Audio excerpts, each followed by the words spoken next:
जब तुम्हारे घर में बच्चा पैदा हो, जब तुम्हारे घर में बच्चा पैदा हो तो 7वें दिन उसका अकीका करो, उसके सर के बाल काटो, पूरा टकला। 7वें दिन उसके सर के सारे बाल छिलो और बालों के वजन के बराबर चांदी गरीबों और मिस्कीनों में तकसीम करो। मान लीजिए सारे बाल हमने काटे और 5 ग्राम हुए, तो 5 ग्राम चांदी या 5 ग्राम चांदी की कीमत गरीबों में मिस्कीनों में दी जाएगी।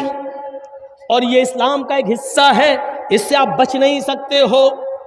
7वें दिन उसका अच्छा नाम रखो, गुड्डू पप्पू नहीं, ट्विंकल नहीं, लड़कियों के नाम उईटी सुईटी नहीं, अच्छा नाम रखो। नाम का असर पड़ता है, कयामत के दिन नामों से बुलाया जाएगा। अच्छा नाम रखो जिसका माना अच्छा हो। जब 7वां दिन हो जाए तो उसका अकीका करो। और मसला याद रखना, अकीका सिर्फ 7वें ही दिन है, 14वें दिन की दलील नहीं है, 21वें दिन की दलील सही नहीं है कि 7वें दिन ताकत ना हो तो 14वें दिन कर लो, 14वें दिन ना हो तो 21वें दिन कर लो। नहीं, अकीका सिर्फ 7वें दिन है। और 7वें दिन किसी मजबूरी की वजह से अगर आप नहीं कर सके तो जब तुम्हें मौका मिले, जब तुम्हारे पास मजबूरी खत्म हो जाए उस वक्त कर लो। 7वें दिन नहीं किया और 8वें दिन मजबूरी खत्म हो गई तो 8वें दिन कर लो, 9वें दिन मजबूरी खत्म हो गई तो 9वें दिन कर लो। अब ये नहीं कि 7वें दिन नहीं किया तो अब 14वें दिन कर लेंगे, नहीं, 14वें दिन का इंतजार नहीं किया जाएगा। 14वें दिन भी मजबूरी रही, 21वें दिन भी रही, तो जब तुम्हारी मजबूरी खत्म हो जाए तब कर लो। और जब तक उस बच्चे का अकीका कर नहीं लिया जाएगा उस बच्चे की दुआ बाप के हक में कबूल नहीं होगी। समझ रहे हैं ना? रहन है, रहन बच्चा गिरवी है, चाहे कितनी वो बच्चा दुआ करे बाप के हक में फिर कबूल नहीं होगी।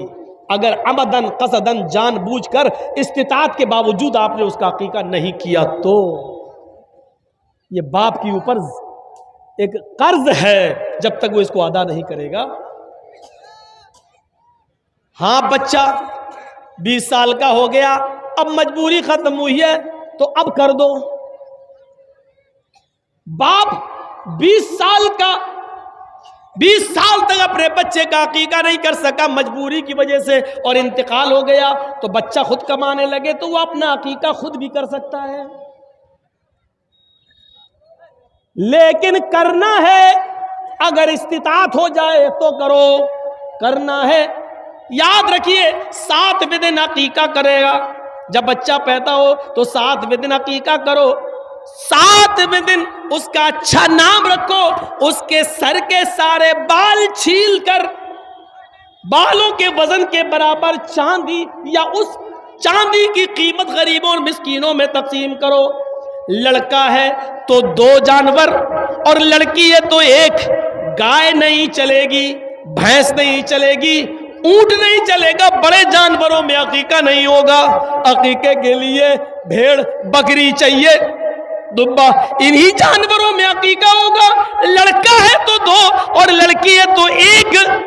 हाँ, अगर आपके पास मजबूरी है और लड़का पैदा हुआ है लेकिन 2 जानवर की कीमत नहीं है, 2 जानवर की इस्तिताअत नहीं है, 1 जानवर आप कर सकते हैं। अगर इस्तिताअत नहीं है तो 1 जानवर भी किया जा सकता है। इस्लाम में आसानी है, सख्ती नहीं है। अगर 2 लड़का है और हम गरीब हैं, 2 जानवरों की कीमत नहीं है मेरे पास लेकिन 1 की इस्तिताअत है, तो यहां इजाजत है शरीयत की तरफ से, तो तुम 1 ही कर दो, क्योंकि अल्लाह रब्बुल आलमीन किसी पर उसकी बोझ से ज्यादा, उसकी हैसियत से ज्यादा उस पर बोझ नहीं डालता है। लड़की है तो 1 है ही, मेरे भाइयों, फिर हुक्म होता है जब तुम्हारा बच्चा जबान चलाने लगे, कुछ थोड़ा थोड़ा बोलने लगे, तो सबसे पहले उसकी जबान से अल्लाह अल्लाह निकलवाओ। 6-7 महीने के बाद बच्चे थोड़ा थोड़ा बोलने लगते हैं, तो उसकी जबान से अल्लाह अल्लाह अल्लाह निकलवाओ। और जब बच्चे की जबान थोड़ी सही हो जाए तो उसको ला इलाहा इल्लल्लाह सिखाओ, उसको ला इलाहा इल्लल्लाह सिखाओ। हम क्या सिखा रहे हैं? 4 साल का हो गया, हैप्पी बर्थडे टू यू। कितना गधा है ये बाप, और मैं गधा कह दिया हूं। जिसको बुरा लगता लगता रहे, जिसको मिर्ची लग रही लगती रहे। अब बताइए, गधे में अकल नहीं होती है? गधे में अकल होती है कहीं? हॉर्न बजाओ तो गधा वहीं आएगा जहां गाड़ी घूम रही है, टी टी और आएगा गाड़ी के पास। उसमें अकल नहीं है। ये बताओ, आपका बच्चा 5 साल का हो गया, आप उसका बर्थडे बना, हैप्पी बर्थडे टू यू। तेरा बच्चा अल्लाह की तरफ से 80 साल की उम्र लेके आया था, 5 साल उसकी कम हो गई है, अब उसकी उम्र 75 साल रह गई है और तू खुश हो रहा है। वो अपनी जिंदगी के 5 साल कम कर चुका और तू खुश हो रहा है। अगले साल वो 6 साल का हो गया, फिर तू केक काट रहा। वो 1 साल अपनी जिंदगी का और कम कर चुका, तू केक काट रहा, खुशियां मना रहा है। इससे बड़ा बेवकूफ और इससे बड़ा गधा बाप कौन होगा जो अपने बच्चे के जन्मदिन पर केक काट रहा है? 1-1 साल उसकी जिंदगी का कम हो रहा है और ये खुशियां मना रहा है। मैं समझता हूं इससे बड़ा गधा कोई बाप हो ही नहीं सकता। कितना बुरा लग रहा होगा जिन्होंने हैप्पी बर्थडे। अब है तो है, हम क्या करें? कुरान ने भी मिसालें दी हैं जानवरों की, उलाइका कलानाम बल हुम अज़ल। ये लोग चौपायों की तरह, बल्कि उनसे भी ज्यादा गए गुजरे। कुरान ने मिसाल दी है, हम क्या करें? अब दुनिया जीफतुल मय्यत, ये दुनिया मरी हुई लाश है। वह तालिबुहा किलाब, और इस दुनिया के पीछे घूमने वाले, इस दुनिया की दौलत में मगन रहने वाले, इस दुनिया को तलब करने वाले और इस दुनिया को चाहने वाले कुत्ते हैं। तालिबुहा किलाब, अल्लाह के नबी कह रहे हैं इस दुनिया को चाहने वाले कुत्ते हैं, कुत्ते। अब हम क्या करें? अल्लाह के नबी कह रहे हैं, हम क्या करें? अकल जिसके अंदर नहीं होती है वो जानवर गधा है। अब गधे वाला काम हम कर रहे हैं। बहुत से गधे तो इतने बड़े पड़े हैं कि 85 साल की उम्र में भी अपना बर्थडे बना रहे हैं। 1-2 साल के और रह गए मरने वाले, फिर भी लंबी उम्र की कामना कर रहे हैं। इसलिए फरमाया कि जब तुम्हारा बच्चा जबान सही कर ले, बोलने लगे, तो ला इलाहा इल्लल्लाह सिखलाओ। जैसे जैसे उसकी उम्र बढ़ रही है, अमल भी ऐसे ऐसे बताओ कि वो जन्नत के करीब भी होता जाए, जहन्नम के करीब ना हो, जन्नत के करीब जाए। अब हुक्म होता है ला इलाहा इल्लल्लाह सिखाओ। अब हुक्म होता है जब तुम्हारा बेटा 7 साल का हो तो उसको वुजू करना सिखलाओ, नमाज पढ़ना सिखलाओ। अपने साथ उसको उंगली पकड़ के मस्जिद में ले जाओ, उसको नमाज की आदत डलवाओ। कभी पढ़ेगा कभी छोड़ेगा, कभी पढ़ेगा कभी छोड़ेगा, कोई बात नहीं, सख्ती बहुत ज्यादा नहीं करना है, लेकिन लेके जाना है, आदत डलवाना है। अब 3 साल तक ये आदत डलवाओ। जब उसकी उम्र 10 साल की हो जाए तो अब सख्ती करोगे। जब वो 10 साल का हो और नमाज न पढ़े तो पीट पीट कर, मार मार कर उसको मस्जिद में ले जाओ। 10 साल के बाद फिर नमाज माफ नहीं है। 10 साल का हो जाए तो उसको मस्जिद की तरफ ले जाओ, उसको मारो।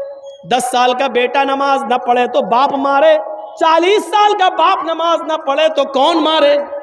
दादा तो मर गया बेचारा, वो तो इस दुनिया में न रहा।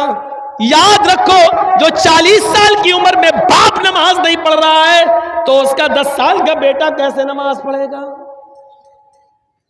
ये औलाद के साथ हमारा इस्लाम के साथ कनेक्शन कैसा है? क्या पानी और रंग की तरह है या पानी और पत्थर की तरह है? जरा तसव्वुर करें। ये औलाद के बारे में हुक्म दिया है, हम ऐसा कर रहे हैं।